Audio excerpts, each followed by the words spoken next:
this session of ESOP 2022 on opening alternative academic career paths, breaking bottlenecks and existing norms that perpetuate precarity. And precarity is certainly a term that's been around a lot in the debates about careers in higher education. So I'm really glad that we have a panel dedicated to this at this conference. My name is Joris Darik. I'm a member of the Young Academy Leiden that is co-sponsoring this panel. I'm an assistant professor of comparative EU and international law at Leiden University, and will be moderating this session. So you say, okay, a lawyer, that's not real science, isn't this the European Open Science Forum? Don't worry, we have four excellent, distinguished scientists here with us, who are actually quite diverse as a group. So I'm very happy that we have a cancer immunologist. I'll shout out to Noel, who's on the organizing committee and will assist us also with the online questions. Also a member of Young Academy Leiden, among many other things. A motor neurophysiologist, Anna. A renewable energy economics engineer, Gordon. A chartered scientist and chemist, Claire, who's joining us online today. And a professor of management at the School of Economics and Management.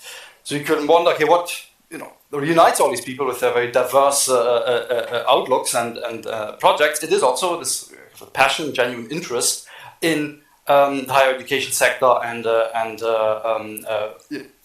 careers or the lacks thereof, challenges that young academics and academics in general are facing. So very interested to hear what they have to say about this topic.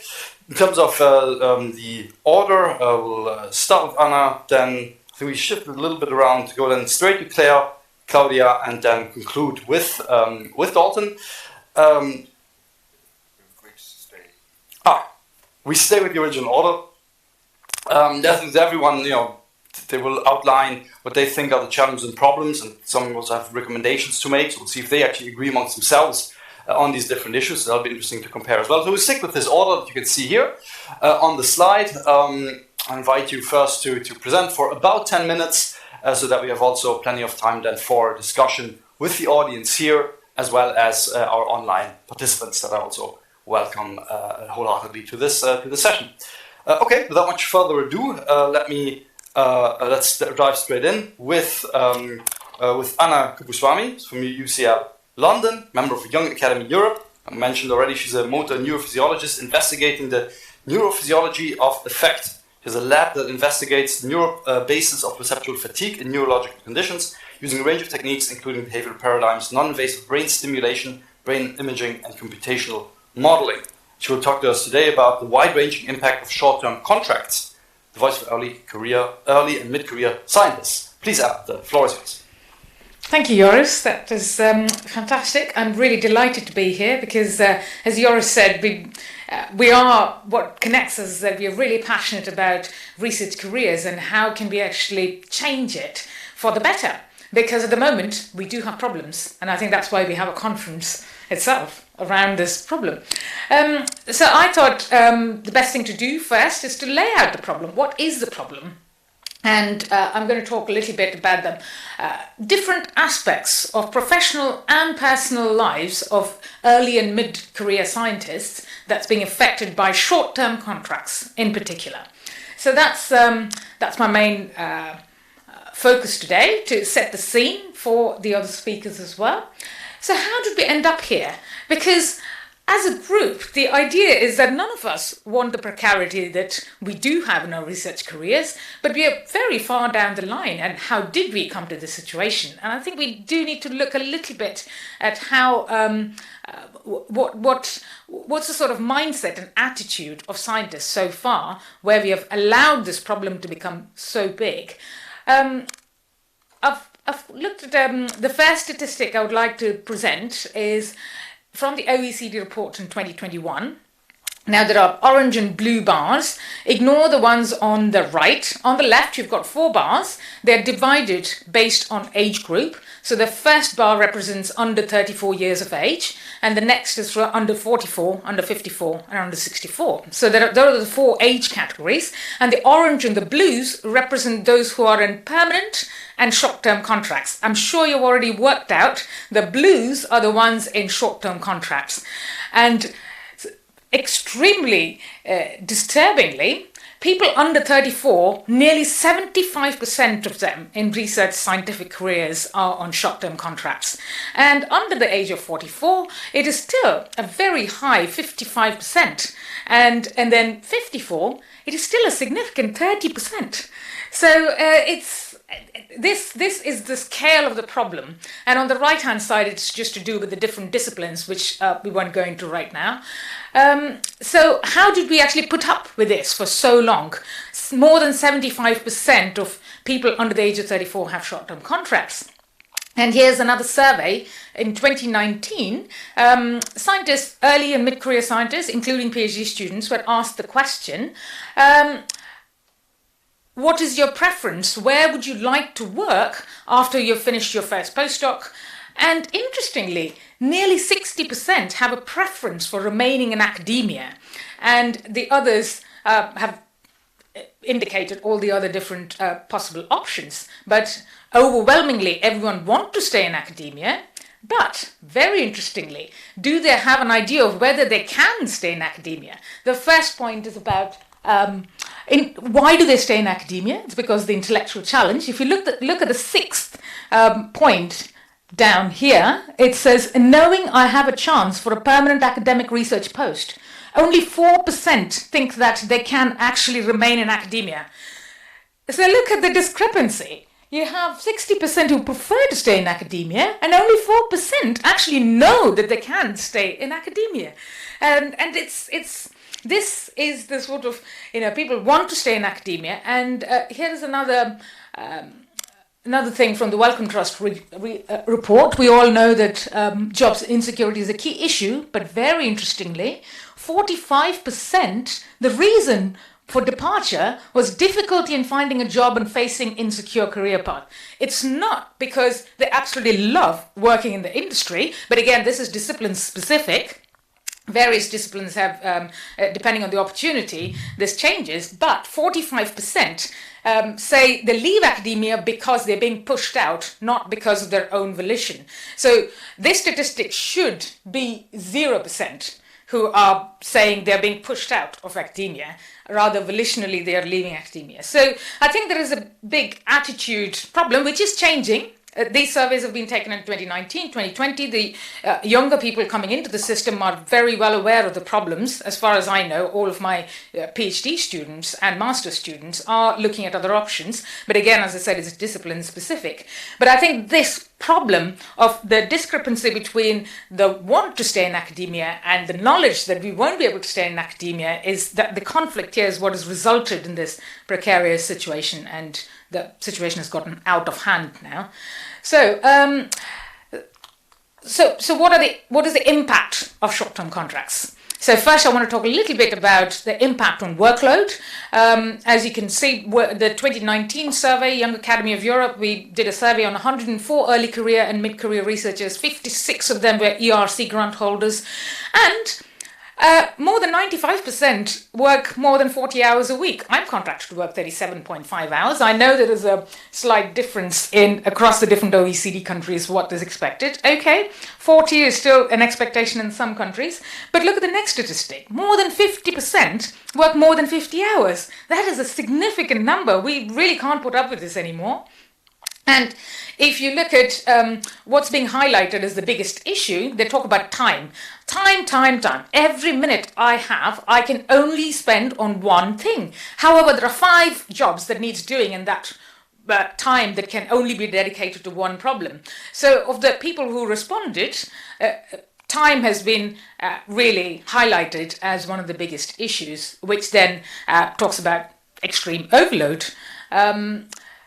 And there was a quote, I'm taking this quote from a Guardian article in 2020 that says, it says, universities are becoming sweatshops, and I couldn't agree more with this statement. And this is a very dangerous trend that we are going towards.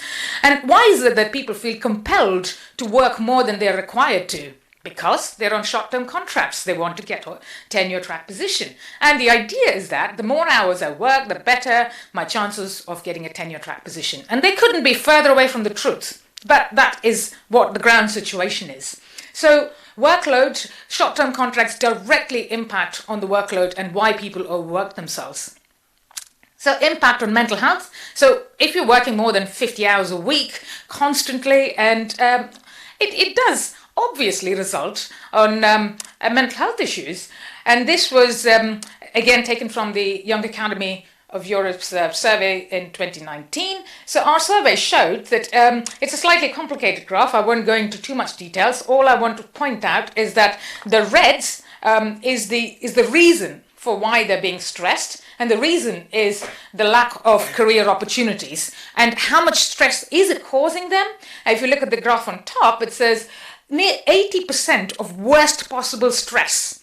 That is the level of stress the lack of career opportunities is causing these survey respondents. And the second major cause is being attributed to colleagues. And I'm guessing these are both completely interrelated, because when you say colleagues, they're also people higher up, lower down. You feel responsible for your team, and then you're being pressured from top, and you're unable to manage your career. So colleagues and the lack of career opportunities really causes a very high amount of stress. And here is another statistic from, I think I've just crashed this thing. Perfect. So here's another statistic. So there are lots of different bars. The highest bar is 44%, and that basically is it's a percentage of people who are doing their PhDs who have felt no need for approaching mental health services, and that's only 44%. So what does that mean? We've got 56% of PhD students needing some form of help for the mental health and anxiety and other issues, and some have acquired that helps and some haven't. So these two statistics are really damning. So increased workload has having a significant impact on mental health, and it's causing worst ever stress, and people are seeking help, and this isn't a small number. So this really has to change. What about, we've got extreme amounts of workload, which is resulting in mental health issues for the individual, but it's not, it goes beyond the individual. Clearly, we all, we are social animals, we live in groups, we have families, we've got other commitments. So it doesn't affect only the individual, it affects everyone who is associated with the individual. So it affects personal lives. And one of the biggest issues is about short-term contracts, which means you need to be ready to move at the drop of a hat. Leave your country, leave your family, leave your continent. I was born in Asia. I have worked in Europe most of my life, and I have worked in America as well. So 3 continents. And it's only because I'm in an academic career. And it is, and here's a synthesis of lots of people's views as opposed to a single quote.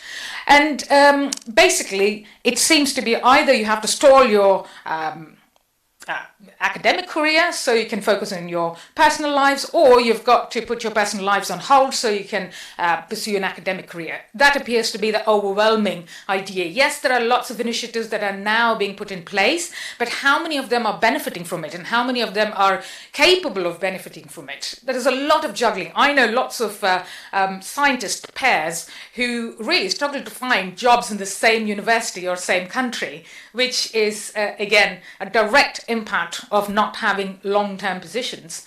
And this is even more damning.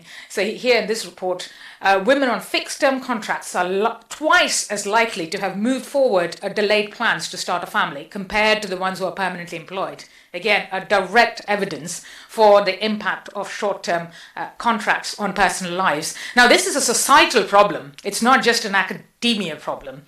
So, and of course, this is being compounded by the effects of COVID-19. Here's a survey where already precarious academic careers are being even more precarious. 2/3 of the respondents, it's a large number of people who have said the pandemic specifically has affected their career opportunities. So that's also really worrying. And one of the reasons for that is obviously the lack of childcare. Children have been at home, and I just want you to focus on the first couple of bars where it says none. That's basically the number of people, the number of children, percentage of participants where their children had any access to childcare at all. And before the pandemic, it was just none. And during the COVID period, it's about 70% where children stayed at home most of the time. So you can imagine the knock-on effects. So it doesn't need to be sort of spelt out. But again, here are the numbers. And that's a very large number, 70%. Okay, so that's about, in personal lives. So if people manage to overcome all of these problems, what is there in store for people who want to progress their academic career? This is, I believe, a common problem across all OECD countries, as far as I know. I've taken an example from the UK. So the principal investigator status. Yes, you are being given the status of principal investigator as an early career researcher who's starting out the lab. However, if you look at the MRC's rules for who can apply for project grants, it's very specifically says a principal investigator or co-investigator must have a contract of employment with an eligible research organization for the duration of the grant, and here comes the killer, prior to the application. It doesn't, so basically, people who are on fixed-term contracts cannot be named as a principal investigator, and you cannot say, well, if I were to obtain this grant, then my university will give me a contract. You need to have a contract before you make this application, but of course, within brackets it says, except for new investigator research grants and fellowships. Okay, right, so there is another opportunity there. So people who manage to pass all of these different hurdles. But let's take a look at what's a fellowship. We've got, these are short-term contracts. People on short-term contracts are eligible and it provides full salary. But the key problem is only about 10%. I might be actually overstating this. 10% of the grants are actually fellowships. 90% of these grants are actually not fellowships. They're all project grants, and you're not even eligible to apply. So what's the impact on an early career principal investigator trying to expand their lab? You've got to entirely rely on fellowship after fellowship if you're not given a long-term contract. So again, it comes down to short-term contract. So not only are you being asked to scale the highest mountains, you're basically told you will be provided no help at all for you to start off your career as a principal investigator, even if you do manage to cross the threshold and become an early career sort of young principal investigator. And what does that result in? So you've got, in the sort of hierarchy, you've got lots of postdocs on short-term contracts, and then the new PIs are also on short-term contracts. And of course, the people on short-term contracts who are new PIs have got this additional hurdle of being able to compete only for the 10% of the grants, whereas the senior PIs have access to 100%, or well, maybe 90%, because they're not allowed to apply for fellowships, but that's really a small percentage. They have access to 90% of the grants, and which allows them to build the lab bigger and bigger. And what's the sort of, I won't go through all of the steps and what happens, but in the end, we end up with concentration of large amounts of funding to very few PIs, and they all have very large groups. So you've got the super senior PIs with 20, 30 people in the labs, and then the in-between early career PIs struggling to find money to expand their own groups. So they end up being a PI within a PI's group, or having to rely on other people to be principal investigator on their grants or co-investigator on their grants. So it's one of those situations where the bottleneck is no more a bottleneck. It's closed off. It's really very disturbing and has a significant impact on new PIs. And okay, let's have a quick look at. Do I have time? Okay. Oh, right, okay. Yeah, so this also has an impact on quality of research and knowledge generation. So if you look at the number of retractions in the last few years, pre-2000, there were fewer than 100 annually, and now there's more than 1,000. But of course, you would say that, generally the output has increased as well, but this is a tenfold increase in retractions, which is not in line with the number of increase in the publications themselves, and that's down to short-term contracts. Who takes ownership of the data that's being generated by those on short-term contracts? The PI, but they're further back up, the really senior PIs. So quality control really suffers. And here's from the OECD report, which says ultimately quality of science is being imperiled by the publish or perish culture, and there's a risk aversion as well. So really novel research is not being supported because of excessive competition. And of course, this I don't think I'm going to go through in detail because it basically shows that in biological sciences, biomedical sciences, physical sciences, there is more exodus of people leaving academia. Is it such a bad thing? I don't think it's such a bad thing. It's just about the human cost of it. How do we manage this? How do we tell people about what's available and what's not? Going back to the first slide of people wanting to stay in academia but being pushed out. People shouldn't be pushed out, but the transition or the pathways have to be such that it is harmoniously integrated. And here's the really dangerous point. I'm going to wrap up. This is my last slide. The impact on society. The majority of the funding comes from the public purse. So we need to be really, really careful that we don't play with the trust of the general public. If you look at the 2015 paper, there is a great deal of trust in scientists and science. So people, scientists and science in themselves are not a problem. However, if you look at the 2021 report, it says university may still be respectable institutions, but they also are seen to be relatively self-centered and have an insatiable hunger for public resources. Furthermore, doubts are being raised about self-organizing capacities of autonomous academic institutions to assure and protect the quality, relevance, and efficiency of their activities. So the problem is not the scientists. It is about the organizational structure of institution and research careers. So to summarize, I think the root cause of the problem is about organizational structures, and short-term contracts are the heart of the problem, and they're detrimental at so many different levels. And of course, it is time to overhaul this structure. Well, thank you so much for your attention. And that's just a picture of the members of the Young Academy. And I'm really proud to be part of this organization. Thank you very much. Thanks very much, Anna. Thanks very much for just pointing out the problem, but also the ripple effects of it, which are quite wide-ranging. We'll stay on this topic. I'm also very honored and pleased to announce that we have our next speaker, Gordon Dalton, who's here in his capacity as chair of the International Consortium of Research Staff Associations. Let me also mention briefly what other things Gordon does, because it's fascinating. He's a renewable energy economics engineer, I mentioned already, but he works on oceanic platforms, emerging ocean energy industry in Europe. He coordinates several projects on blue growth, clean island autonomy, and floating platforms that provide electricity and fresh water. So if this was a radically different conference, I'd also want to hear about that a lot. It sounds fascinating. But he also, in this capacity as chair of the International Consortium, will present to us on career pathways, career progression, and career security for researchers, postdoc to research professor. And I mentioned already the pathways. Very happy to hear more from Gordon on how to navigate this maze. Gordon, please, the floor is yours. Thank you very much. Thank you for a very flattering introduction. I'm just going to wait for my slides to come up.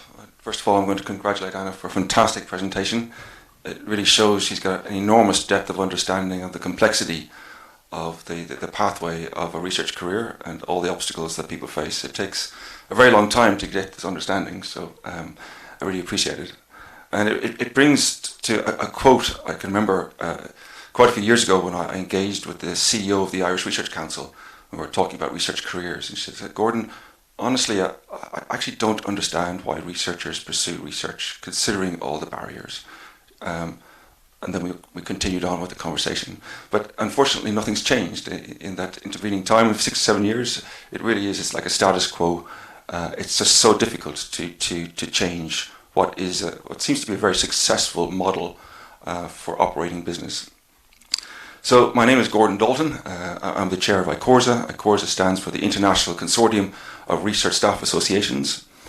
My presentation is going to be in career pathways, career progression, career security for researchers from postdoc to research professor. So I'm going to give a brief introduction of who ICORSA is for those that are unfamiliar. And first of all, I was going to ask another question. Can I just ask a show of hands from anyone here from a funding body? A show of hands of anyone from the European Commission? Okay, thank you. So, what is the mission of ICORSA? So, ICORSA has a number of missions. So, it's a network of researchers across the globe. ICORSA gathers evidence of the structures of research careers globally. It engages in global informed advocacy. It provides the best practice of researcher mobility within Europe and outside Europe. It empowers research staff associations and researchers separately. So, we've got two models. It provides best practice on the following topic areas, which is gender equality, research integrity, open access, sustainable environmental research, incorporation of RRI, which is responsible research and innovation dimensions, into research, and incorporating the SDGs into research. We consist of a number of different member types. So we have national research staff associations. In Europe, we have the Irish Research Staff Association, the UK Research Staff Association, the French Association from Spain, Portugal, and Ukraine. And then internationally, then we've got the United States Postdoc Association, Canada, CAPS, and Australia. International researcher associations, the World Federation of Science Workers, then research centres, EMBL, and hopefully Max Planck soon, but they're still in negotiations. And then Research Career Development Associations, VITA UK. And then I'll talk about the Ring community, where we have individual members of 750 individual members. So the ICORSA European projects, ICORSA has embarked on being a participant in a number of European projects. So briefly, these are the Ring project, which is now finished. It stands for Responsible Research and Innovation Network globally. We're a participant on the GRIP project, where it's a practical project in implementing responsible research and innovation in 5 case studies for institutional change. Then the Musica project is ICORSA is a stakeholder in an engineering project, which introduced me to on multi-purpose platforms in the ocean. It's called Musica. And then finally, recently awarded, we're a participant in the Opus project in Open Universal Science, which will start in September, and to investigate how to incentivize researchers to adopt open science, considering all of the barriers that they face in their career. Why should they, and how do they have time to implement open science? And finally, the Ring community is a global network. We have 750 members in 22 countries. The Ring network not only consists of academic researchers, but also the quadruple helix of industry, policy, and the public, all interested in research. And UNESCO is a chief partner and special relationship with the community. So on to the topic of what we're doing. What is research precarity? Definition from the OECD, so I try not to overlap with Claudia too much. That the OECD is just fantastic foundation work. The research precariat can be defined as a population of researchers with a doctoral degree that hold temporary positions without any commitment to renew their position or transform their position into long-term or permanent contracts. The history of the new career of the postdoc. The career of researcher is a relatively new career. In the late 20th century, core research was relatively small, especially outside the United States. The career of the researcher was a transition period only between the doctoral and guaranteed progression or tenure track to an academic career. The intake, and this is important, the intake of researchers matched the vacant positions in academia, guaranteeing career progression. The industry demand for researchers was small at the time. So what's changed? Since the 2000s, 2 things have changed. The demand for core research has increased tremendously all across the globe and is used as a measure of economic success. Research has increased in both academic institutions and in industry. The intake of PhDs has grown absolutely exponentially, whereas the number of academic positions has remained constant, and in some cases decreased. So the new way, American way I call it, of the research career. The postdoc research position emerged as a new position and not a career. All posts were offered on short-term contract, just across the board. Research career was probably the first new career position or post-industrial age to be completely following the new American style of short-term contracts. Almost no positions offered to the early stage researchers were permanent, as would be offered in similar positions in industry. Industry is standard. You go into industry and you're offered a permanent job. So the new reality for researchers. Employees might be offered a series of rolling contracts. After over 15 years or more, the number of contracts have no entitlement to security and were let go in favour of younger candidates. Same pay on each new contract, usually. No career advancement, no career stability, and no prospect for permanent positions. So I call this the blame game. Why has this happened? Why is it self-perpetuating? Government creates funding bodies. These are new institutions created about 20 years ago. Funding bodies issue research funding grants. That's their mandate from governments. These are what's called soft funds. Funding bodies issue the research grants to universities. Universities accept these research grants and hire short-term staff to fulfill the contracts. Projects finish. Universities then blame the funding bodies for no longer-term grants or grants to continue to employ their researchers. So the researchers are exited. The funding bodies blame the government for providing only soft funding. Sorry, that's funding, not finding, and not core funding.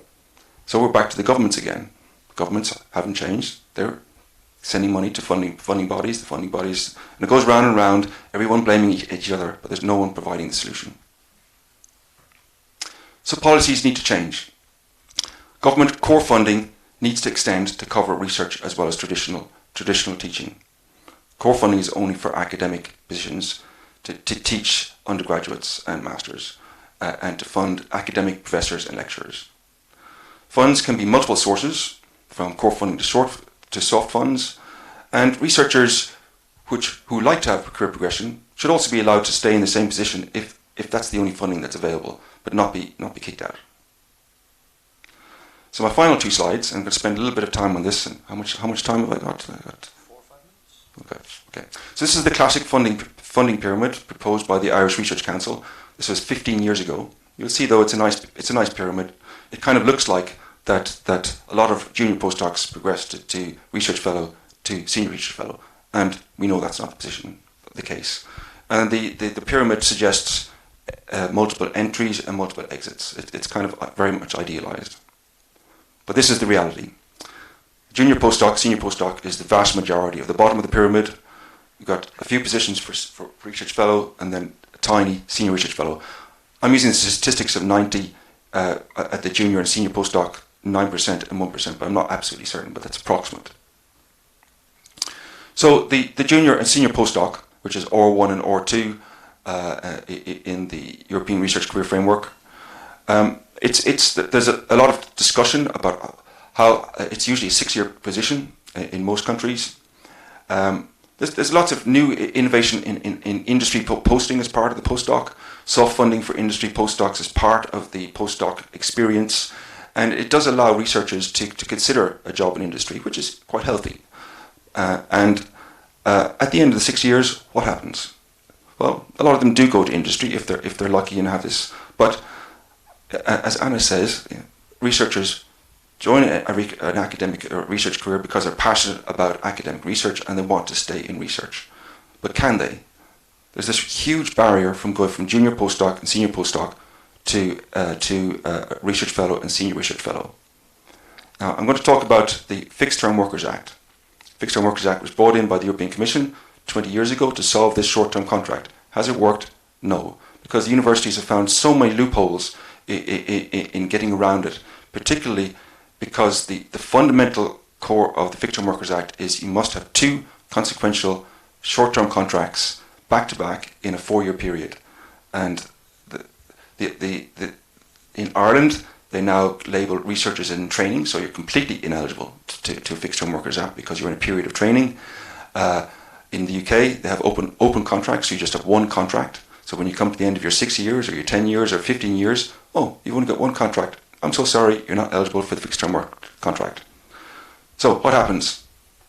The vast majority of researchers exit and they go to a job, not in research, not in academia.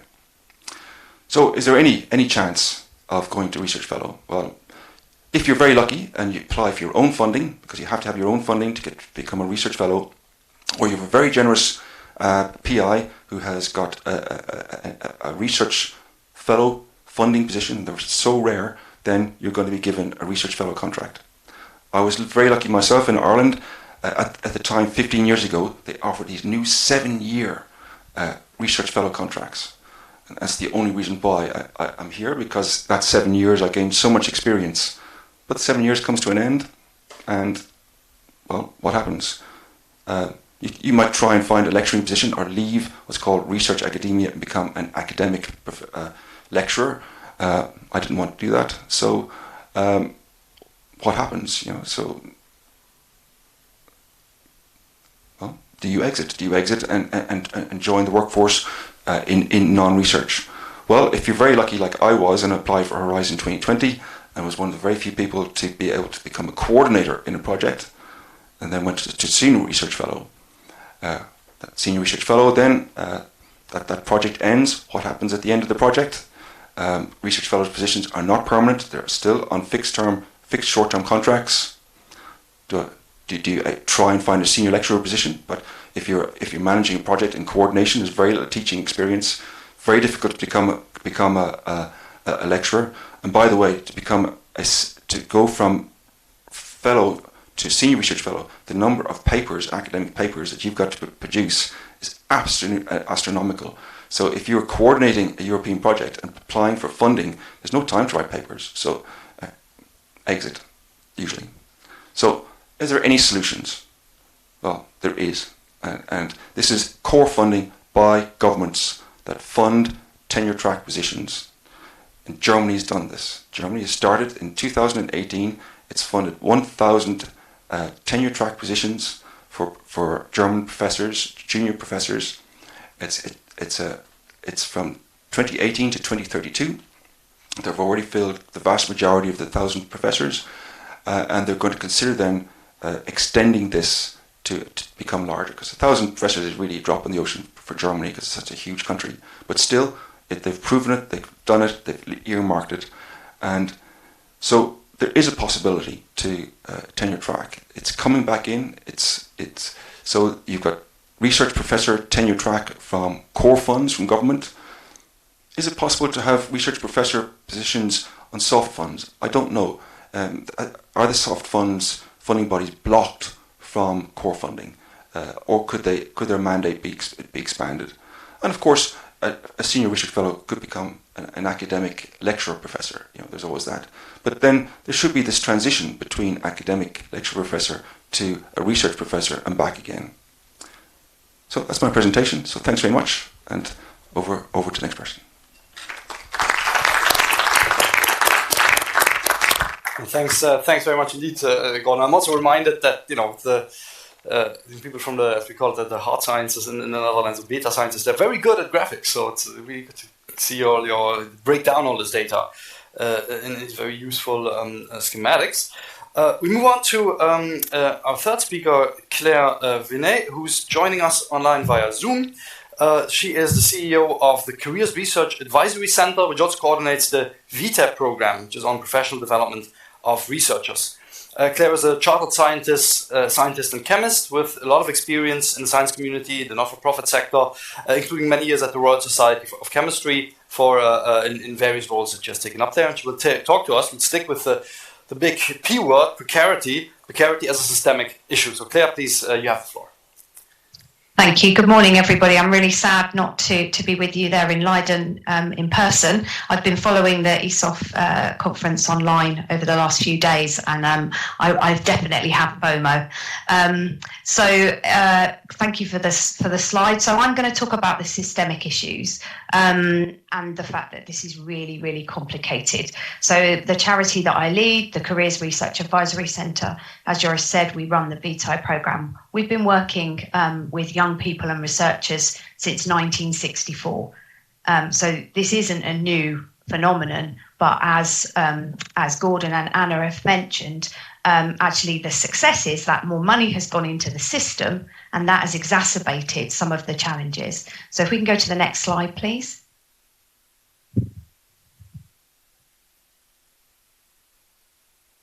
Hello.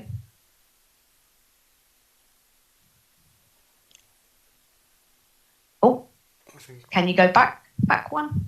Brilliant. So what is precarity? And I think we've talked a little bit about that, the state of being uncertain, and likely to get worse. And I think that is the human reality of that, where someone's job or career is in danger of being lost, and that sense of the sense of precarity and the impact that has on individuals is clearly very challenging. If we go on to the next slide, please. What I'm going to talk about today is the UK perspective. So VTI works really closely with funders, institutions, researchers, PIs, everybody that's in the system.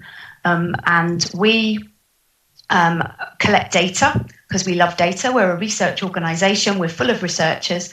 And so in the UK, what do we know about the levels of precarity? And so we run the Culture, Employment and Development in Academic Research survey, and it's mapped to the Concordat. And I'll talk a little bit more about the Concordat in a little while. So this is an agreement between funders, institutions, and all the other stakeholders. So the data that you're seeing on the slide is from 2020, which was our pilot year of running that, and we've just rerun that survey this year, and that's being analysed at the moment.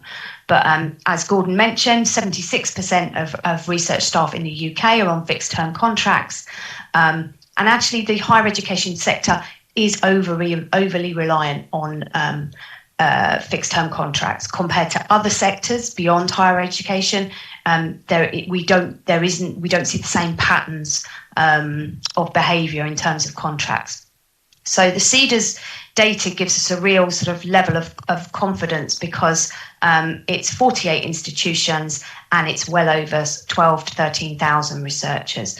What it helps us to understand is about the position of those fixed term contracts and the difficulties that individuals might have. So some of the challenges that in the UK, it might be difficult for people to obtain a mortgage, or it might be difficult for people to start a family because they're constantly feeling the precarious situation that they're in, and the employment conditions that they have mean that they aren't, they don't feel confident.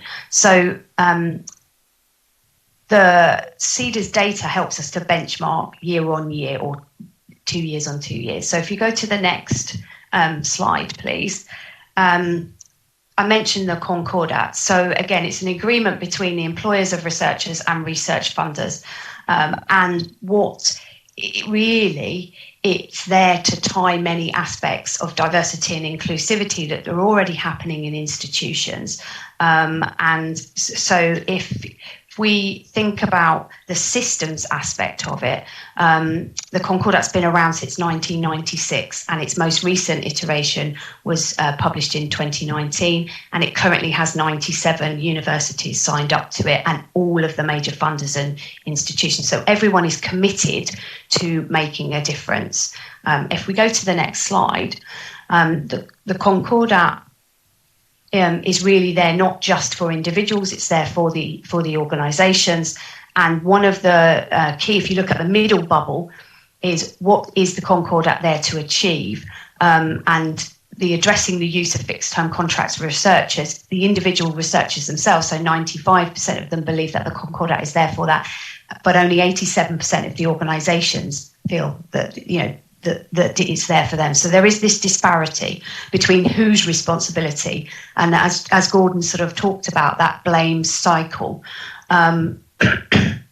The reason it was revised recently is that the employment and development issues within the system, it's acknowledged that it's difficult for any one stakeholder to actually solve it. So I think if there was a magic bullet, or if we had a magic wand that we could wave, then we'd all want to fix it. But because it is a system and it's a complex system, it's very difficult to understand how, but that shouldn't mean that we shouldn't, try. So career and research identity. So Anna talked very passionately about, some of the data that the Young Academy has and the sense of precarity and how that impacts on individuals' research identity. And in terms of supporting individuals and organisations, that's something that VTI does to facilitate all of the different actors within the system. If we go to the next slide, please, I'm going to specifically talk about the employment side of things. So there, as part of the principles, job security is one of the fundamental parts of that. And when the institutions, the 97 institutions that have signed up, they commit to improving job security for researchers. And that could be things like redeployment processes, so use of contracts limited by funding, so open contracts, and there are some really good examples of that. Funders also, so Anna mentions about funders' terms and conditions, funders also are committing to supporting institutions to develop policies and structures and frameworks to promote those sustainable employment arrangements and job security. And then also signatories have to report to their governing body. So institutions have to commit to actually talking more about this to their governing bodies, to their council. So, everyone is committing to collective action to try and address some of this challenge. If we go to the next slide. So I've seen, there's been quite a bit about research culture already during the conference. And I think having a conversation around what good research culture looks like and how, access to and participation in research for all is really, really important. There's been a lot of focus in the UK and across Europe around underrepresented groups. So we have some very shocking statistics in the UK around progression of Black researchers in particular, or the lack of progression. We have 25 Black professors in the UK in STEM, which is pretty shocking. And so, all of these different, aspects of what does a good research culture look like.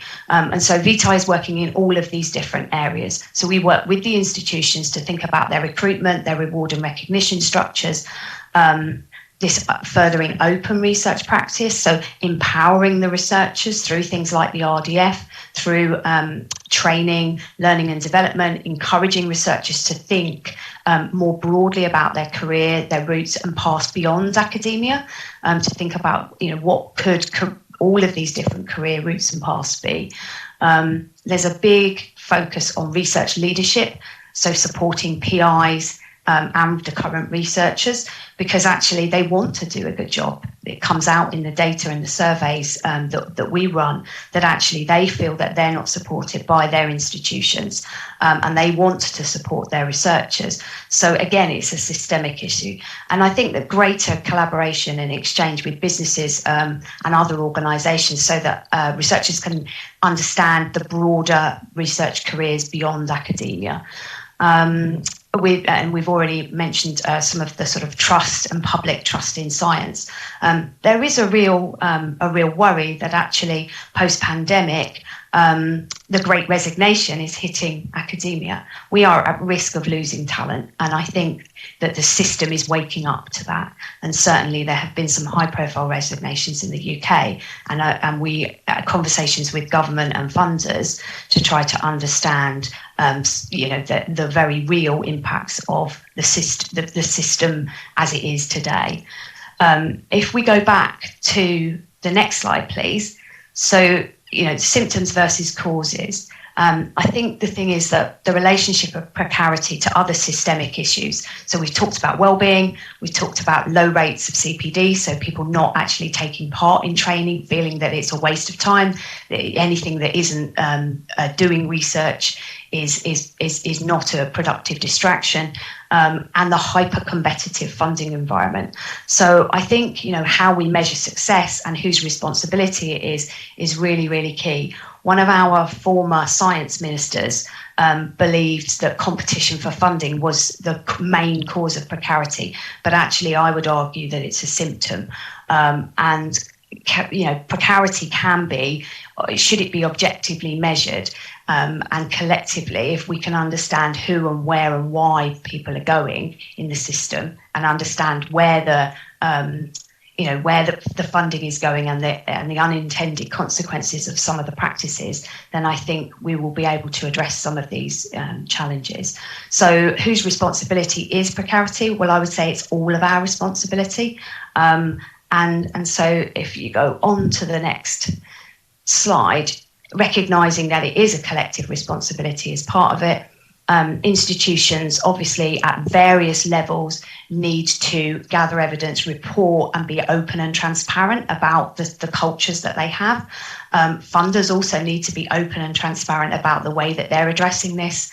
And we need to focus and support our managers of researchers and value managing people as much as managing research. So again, willingness to support researchers has to be something that we value as a sector.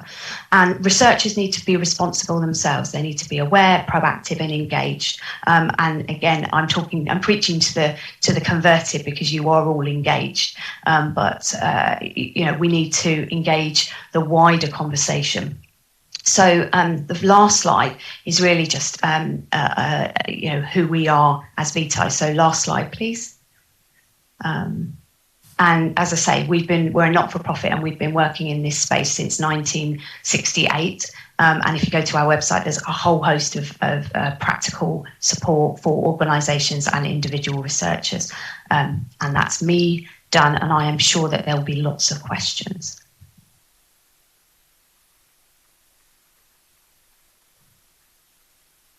Okay, thanks very much, Claire. Let me also remind the online participants of the Slido option for asking questions. I see some have already come in. You can vote them up as well, so we'll turn to those later. But we have one more presentation by Claudia Serico, who's a professor of management at the School of Economics and Management at the University of Minho, and senior researcher at CIPES, the Center for Research in Higher Education Policies, Portugal. So her research focuses on performance measurement and management in education. She's a coordinating editor of Higher Education, the academic journal, and on the boards of the journals European Journal of Higher Education and Tertiary Education and Management. And we've heard a lot about precarity already. Her presentation is about addressing precarity in academic research careers. Please, Claudia, you have the floor. Thank you. So it's very nice to be here, and I would like to thank the Young Academy for inviting me, namely Noel Miranda, to discuss these things. So I'm the last one to talk. It has the benefit that a lot of the things that I was going to say have been said already, but now I also have the challenge to finish quickly so we can actually discuss these things rather than have you there listening to us. So yes, so I worked at the OECD in this project that has been quoted already by my panel colleagues, and this was about addressing the issue, addressing the precarity of academic research careers. And as has been said, this is a policy concern in many countries. Oh, yes. So, let's switch this off. So this has been, this is a no, but it's, now the light is not on. Now the light is on. Okay, so it has reached really mainstream media in many countries. So it's no longer just an academic discussion. And Anna has spoken a bit about this. So, the number of PhDs being produced has been growing quite a lot. So it is really not feasible that all of them will get jobs in academia. For instance, in France, for every 10 PhDs being produced, there's one opening in the academic career.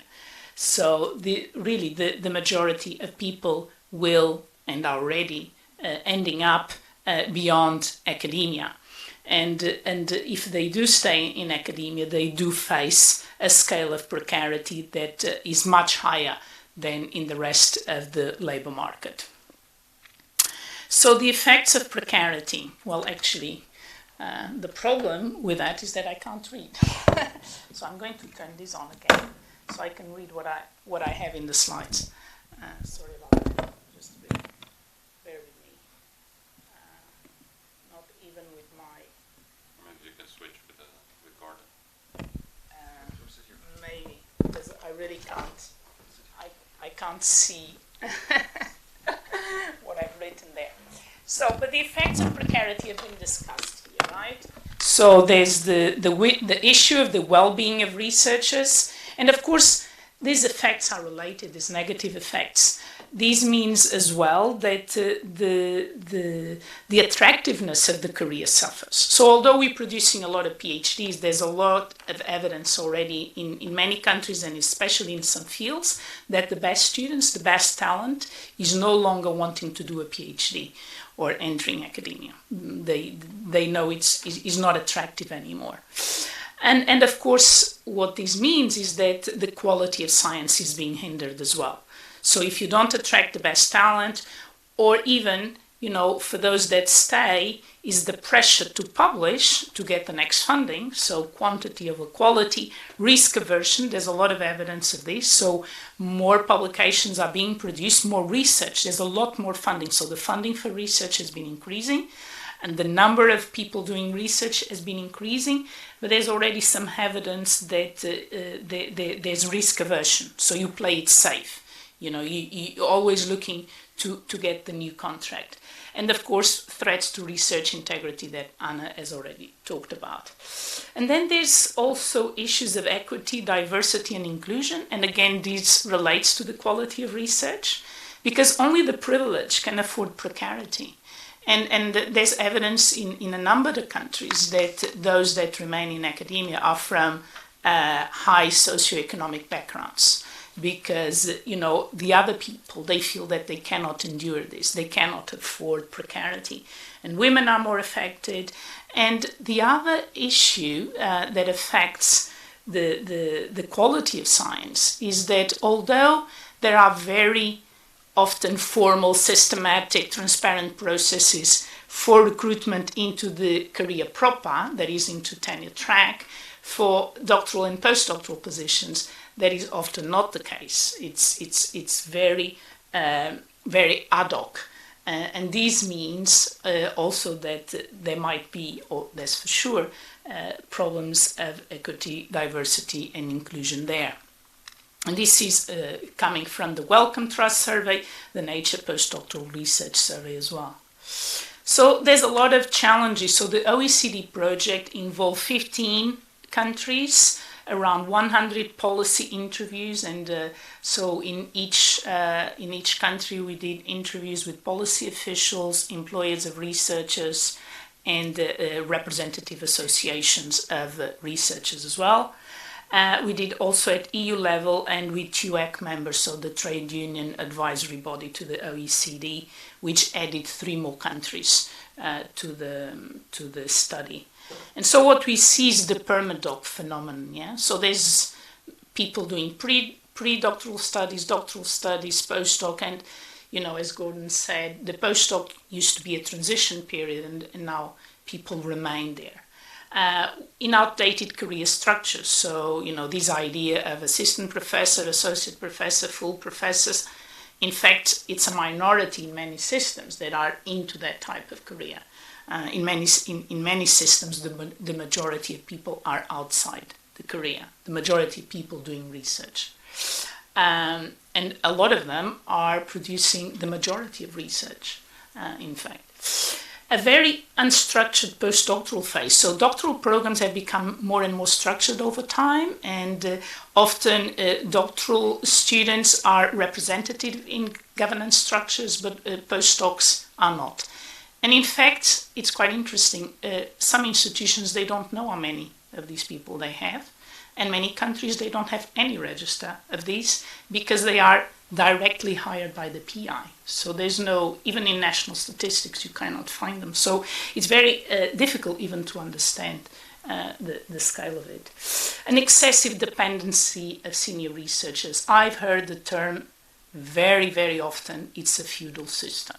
Yeah? So, and this comes back to the fact that, you have to play it safe because you depend on someone to get your funding and to get your contract. And this has issues in terms of mental well-being, but it also has issues in terms of the quality of research, novelty of research, and the risk aversion. There's a lack of diversity in the research workforce. Claire has mentioned this about ethnicity. It's quite clear about socioeconomic status as well. Lack of intersectoral mobility. This is a big issue. So it has been said, people will move out. but often it's a painful process. It's not something that is planned, but also it's very difficult to move back. So, and this has to do, of course, with the criteria of assessment and promotion and so on. So there's not the circulation, the brain circulation that ideally we would have. A lot of issues with compatibility of family life and academic career. So we actually have evidence in many countries that these people don't have the same number of children as equally qualified people in the rest of the labor force, not because they don't want to, because they feel that they cannot do it. Issues arising from international mobility. So it's a global labor market, as Anna has said, and people move. I have moved around because I wanted to, but a lot of people have to move because they need to. And often what it means as well is that it's almost a prerequisite to move. But then when you want to go back, you find it hard to your home country, for instance, because you lost your social connections and because recruitment is so much ad hoc and based precisely on these networks. Then we have really underdeveloped human resource management in institutions. I'm a professor of management. I have lots of colleagues that are professors of human resources, and our institutions, they don't do what they preach. So this is an issue. By the way, there's many other industries that work on short-term contracts, professional industries like lawyers, accountants, consultants, and still people have permanent positions. So we should look at that. The academic career is no longer attractive. I've a very poor evidence base. We just don't know what's going on. Okay, even at the OECD, we don't know how many people get PhDs. We know doctoral level attainment from labor force survey, but we really don't know the flow that is. And a lot of countries don't know, and they don't track the career of doctorate holders. So this is a problem that we really have to improve these evidence base. And Anna has mentioned also the detrimental effects of COVID-19. Although, to be fair, the more we know about it, I think this is happening in other professions. So this one. Recommendations.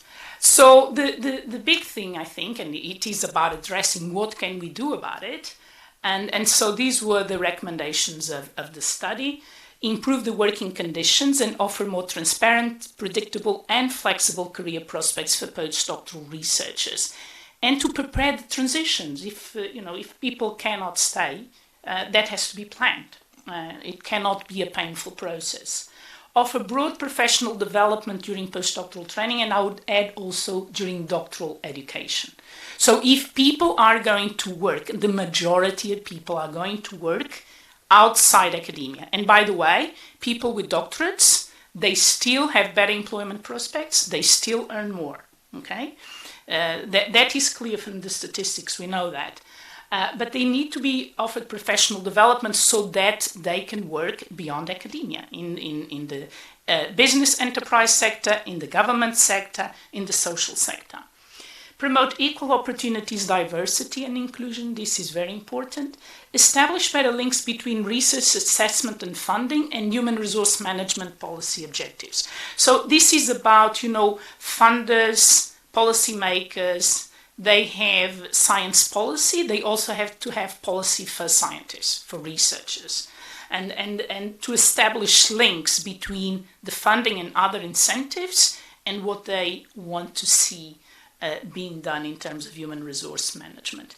Improve institutional practices regarding human resource management. Promote the intersectoral mobility, so people moving out of academia, but also create mechanisms for people to circulate and come back. Support the international mobility of researchers. Develop the evidence base. And one thing that very important that Claire mentioned, you have to include all relevant stakeholders in the governance and coordination of research careers and ensure concerted systemic action. I mean, look at, where we are in Leiden. It's a very old university. Many universities predate the nation state. It's a very enduring organization. Also with a tradition of autonomy. Yeah, I was saying, PIs recruit their people. Sometimes the rector, the institution doesn't even know about these things. We're talking about very autonomous groups that work in networks, right? And so if you want to change a system with such complex government arrangements, you have government policy and legislation, you have funding bodies, you have autonomous institutions, you have PIs and so on. To change things, you have to build concordats. You have to build these sort of forums where people agree to change things, because otherwise it's very difficult. So these recommendations, they arose from things that were being done in the countries, things that people point out as best practice, right? So things are being done. The problem is to scale that and to make it enduring. And what we found is that there are some barriers. A research culture, a sink of swim, people say it has always been like that. And it's true, it has always been like that. The fact is now we just have so many PhDs that the bottleneck is much, much narrower. The incentives shaped by research assessment metrics. So there's this culture of research excellence related to publications and so on. And if we want a different kind of arrangement, we have to also add other things. Uncertainty regarding funding, right? So it's not about the volume of funding, not in most OECD countries. This has been growing. And in fact, in many countries, funding per capita has been growing despite the growing numbers. But it's how, it's the fact that it's not block funding, it's fixed term funding. The lack of good evidence base. The enablers, this consultation with stakeholders, so the concordats, the sector-wide agreements, also funding with strings attached to policy objectives. It's no good to have policy objectives of promoting better conditions and so on, and then funding is not attached to that. And postdoctoral networks. You have seen a big evolution in doctoral education and voice, but not at the level of postdoc. So a lot of postdocs, although they're so big, they're not represented. There's no voice. Okay, so you can read more about these things. And another thing is there is a follow-up project called the Research Workforce of the Future, promoting alternative career options for doctoral and postdoctoral researchers. And what this new thing is looking is precisely how can we change doctoral education and the postdoctoral training period to prepare people to transition to jobs within, to transition to jobs beyond academia, but sometimes also within academia, because there's new jobs in academia beyond the traditional, what we call outdated structures of assistant, associate, and full professor. Okay. So, and I'm happy to discuss here or afterwards. That's my email. Thank you. Okay, thanks very much, Claudia, and thanks to all four of you for the data, the analysis of it, highlight the interrelations between them, the ripple effects, and also some solutions and recommendations. And you've given us a lot to think about. This is normally the point in time where as a moderator, you say, I'll abuse my privilege as moderator and I'll talk myself and ask you questions. I won't do that because we have about 10 minutes left. And let me go, if that's all right with everyone, straight to our online participants. They can't be here with us in sunny Leiden, but we can let them go first with having their questions addressed. And then we do a second round with questions from the audience in-house here. So if I could ask our technical support to, excellent, yeah, to have it on the big screen so everyone can see the questions. What I would suggest is I'll go through them quickly and then would invite our four panelists to maybe speak to the one or two issues that speak most to you, because I don't think we have time for everyone to comment on everything, unfortunately, but let's see. I think prize of the most upvoted question twice goes to Sean Sabcario. So his first question here is, core funding is only part of the issue. How do we ensure that the core funding is used to reduce precarity and not just hire more short-term staff? What do the different actors have to do here? Okay, I think Sean had a second question. Can we have a look at that?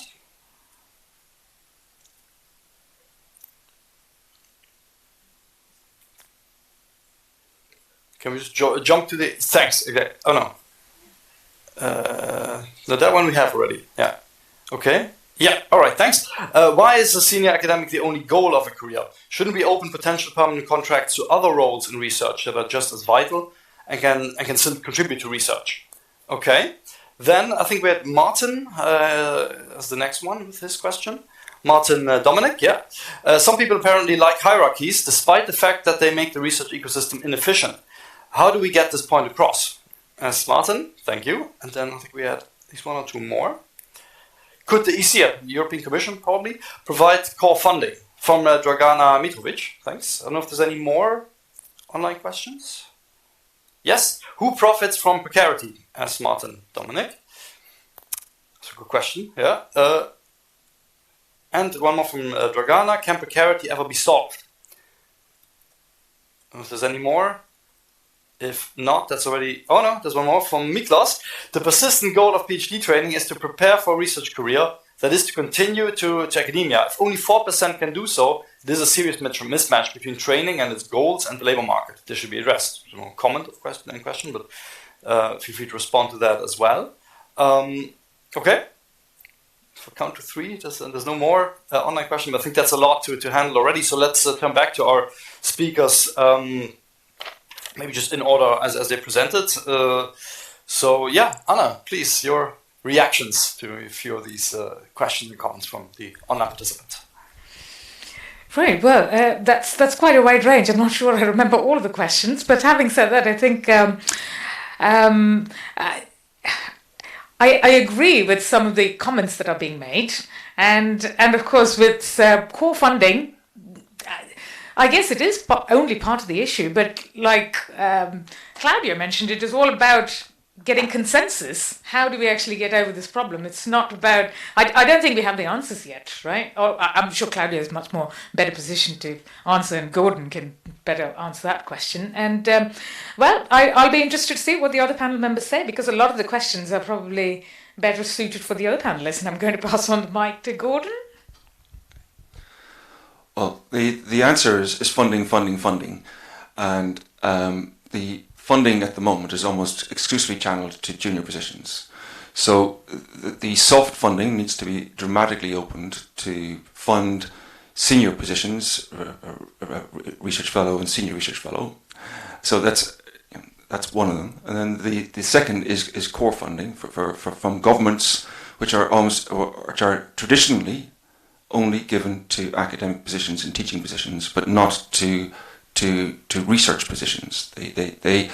That mandate is for funding bodies at the moment. So Ireland is now also considering providing core funding for senior to provide a career path for researchers towards tenure track. And there's a public consultation now in process where the Research Staff Association is actually one of the stakeholders going to be involved in trying to find this solution. So I think there's a dual cooperation between the soft funding bodies and the higher education authorities that have core funding. And I think there's a balance between getting that mix. So there was a question then about, is the sole aim towards a senior? The sole aim is to have a career path. At the moment, there's no certainty of a career path. It's called precariousness because there's no junior researchers have got no idea other than the exit to the system, which is huge pressure on how they're going to progress, either upwards to senior researcher, which is what they want. They want to become experienced and develop their own team. A lot of them do. But if there's paths to industry, then these need to be quite clearly signposted with co-funding to industry. And if there's paths, dual career paths to lectureships, junior lectureships and senior lectureships into academia, then these should be encouraged. There should be training opportunities to teaching, so that you're already on your path towards becoming an academic lecturer. And of course, there's the mobility and the transition back and forth. But just one more question. I liked the question: who profits from precarity? Well, universities profit. I mean, universities are the new business. They're businesses. They've transformed now with HR, central management teams and central finance teams universities operate as a business, that they're to gain more funding, and let's face it, they like the short-term contracts. They hire a huge number of researchers in with absolutely no obligation to fund them in long-term careers. They're forced into these projects, and these researchers exit the system with absolutely no rights. It's a perfect business model, and why would they change?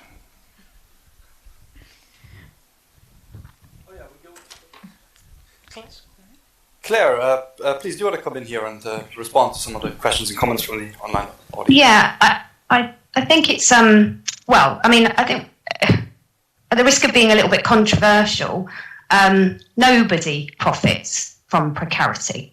And I genuinely believe that institutions don't want to be part of the problem. They want to be part of the solution. I'll leave Claudia to sort of comment on the funding perspective. I think that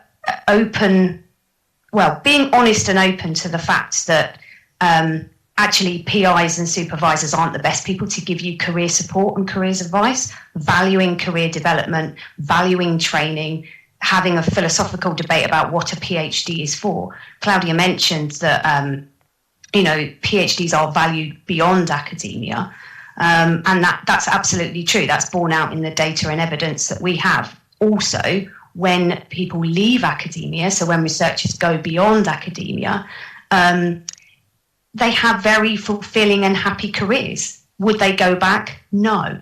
So I think honest and open conversations and actually empowering and giving researchers the tools to be able to make informed decisions themselves is a big part of this. Okay, thanks very much, Claire. And on to Claudia, please. Yes, I agree with Claire. Nobody profits from precarity. I think universities are responding to incentives. And so it is about how you design the funding and the incentives. And I think funding has been blind. But again, as I said, I'm not sure that's the root cause. I think there's an issue universities have in fact become very complex organizationally, but I don't think they have kept up in terms of management practices, both financial management and human resource management, because as I said, there are other organizations that employ professionals that have fixed-term contracts. The majority of professionals, architects, lawyers, accountants, consultants, work on a project-based. There's many organizations that work on project-based where people have, I've worked in consultancy and industry, and I had an open-ended contract, and still we worked on projects. And so I think there's a management issue about this. And of course, PhD training. There's no appetite whatsoever to reduce the number of PhDs. Only the representatives of researchers would say we need to reduce. No, universities want to increase, funders want to increase, countries.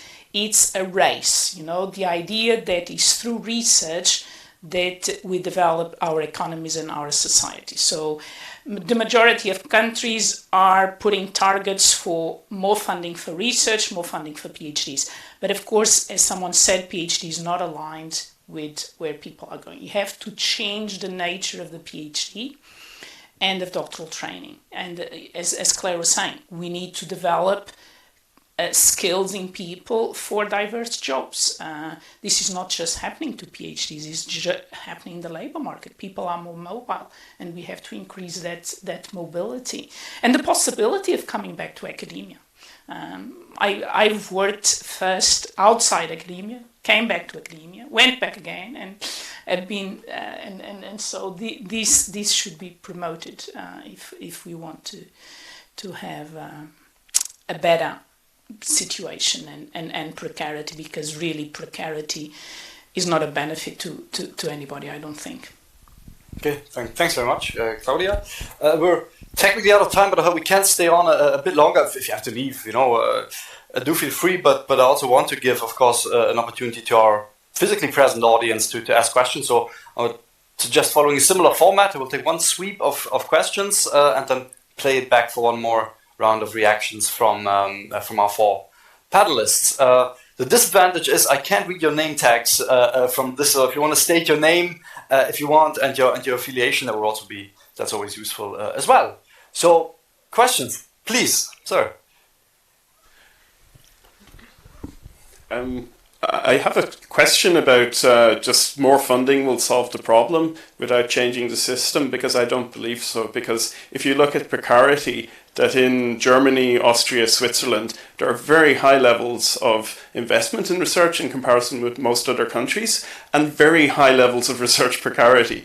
And because if you keep people on short-term contracts, it's not only the universities that benefit, it's also the government, because the government can change the policy agenda very quickly, so that you can implement, I don't know, if artificial intelligence becomes the most popular topic that the government wants to drive within the country, they can do that by shifting a lot of funding into that, and very easily. And so, I mean, how can we don't have any representatives of governments here, so how can we kind of gauge at that level so that we have all actors within the system represented in these debates? Okay, thanks very much. Please. Hi, I'm Sean. I want to follow up on what Brian was just saying and take it a step further, because I think funding is not the issue because it's complex, right? Because if the government says let's work on space or robotics or AI or whatever, and more concrete funding is shifted in that direction, the incentive system says, okay, what do we want to push for? Okay, productivity. Let's make more papers, more this, more that. Okay, how do we get that? More people. How do we get more people? More people is not, okay, let's hire permanent positions of fewer researchers. Let's get as many PhDs and postdocs in the system so that they can pump out as many papers so that we win the paper race, right? So it's this interplay between incentives and funding and management and all these other things, right? It's too complex to just say, okay, this is the answer, and then we're done. Okay, thanks very much. Do we have any more questions and comments from the audience?